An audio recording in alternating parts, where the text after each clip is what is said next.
Can we have the next question from the brother? Yes, thank you for the wonderful talk. My name is Shai.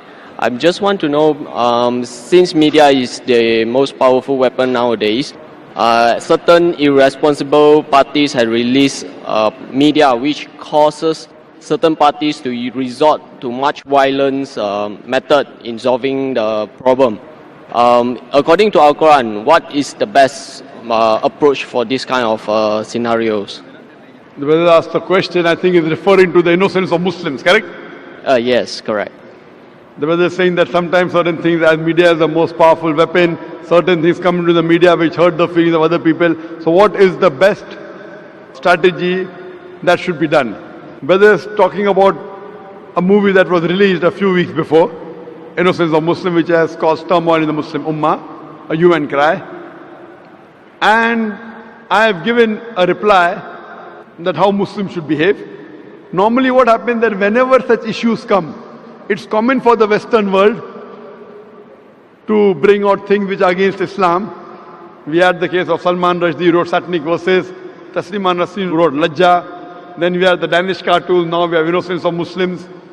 See, normally when such things come, almost all the Muslims jump into the agitation. Number one, what happens is that if Muslims are doing certain productive activity, for example, one person is doing some 100 points of activity, I am doing 100 points, he is doing 100 points. When such things happen, everyone jumps into it and we stop our normal activity. Maybe from 100 goes to 0.5. And we all jump into these things. Muslims are emotional, that is good, mashallah. But what happens? The growth of activity is stopped. What I suggest, there should be specialized organizations to deal with such issues. How today the aid of specialization, we have heart specialists, brain specialists, kidney specialists.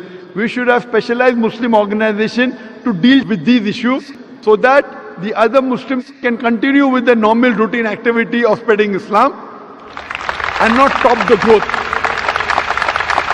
For this, I suggested 6 strategies. Number one, what I suggest is there should be a battery of international lawyers. The best lawyers from different parts of the world, maybe the best lawyers from Malaysia, from Muslim Gulf countries, maybe from India, maybe Sri Lanka, from different parts of the world, maybe best lawyers from UK, from USA. Whenever such things happen, we should file a case in the International Court of Law. I don't believe we will get justice. I know the International Court of Law is far away from justice, especially where Muslims are concerned. But at least we will put our point through. Have the best of lawyers. The person who has done the act, he should be brought to task. Even if the law will not punish him, but he'll have a hell of a time replying to it.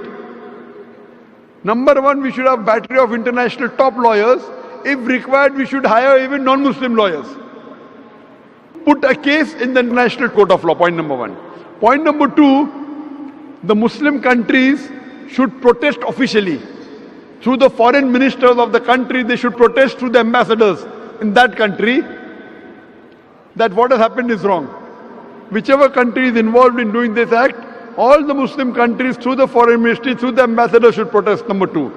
Number three, we should give an intellectual reply to that act. Intellectual reply to satanic verses, intellectual reply to Danish cartoons, intellectual reply to Lajja or to Innocence of Muslim. Strategy number four, if we know the country involved in the act, if we know there is a dealing with the Muslim countries, there should be a ban in importing their products. The best example is during Danish cartoons, Denmark wasn't interested in listening to Muslims. So all the Gulf countries got together and they said, we banned the products of Denmark. They went in a loss of more than $1 billion. Then they wanted to sit across the table. Put a sanction against that country. If you believe in freedom of speech, we believe in freedom of using what we want. It's our wish whether we want to use Danish products or not. The moment there was a sanction against the Danish products, Denmark wanted to talk to the Muslims. This is strategy number 4. Strategy number 5, all the Muslims throughout the world should protest via email, via letters, via fax. Protest to the person who's involved, the organization involved or the country involved. At last, there should be a mass peaceful protest. There should be a show of strength, a peaceful protest, but it should be peaceful. We should not damage the property of another country, should not hurt innocent people, should not indulge in violence. It is prohibited. We should not kill anyone of the same community. As I said earlier, it is haram in Islam. There should be a mass peaceful protest. A show of strength should be there. Millions of people should gather together, but it should be a peaceful march. We should not indulge in violence. If Muslims get together and do it intellectually, inshallah, we can give a fitting reply to such things. Hope that answers the question.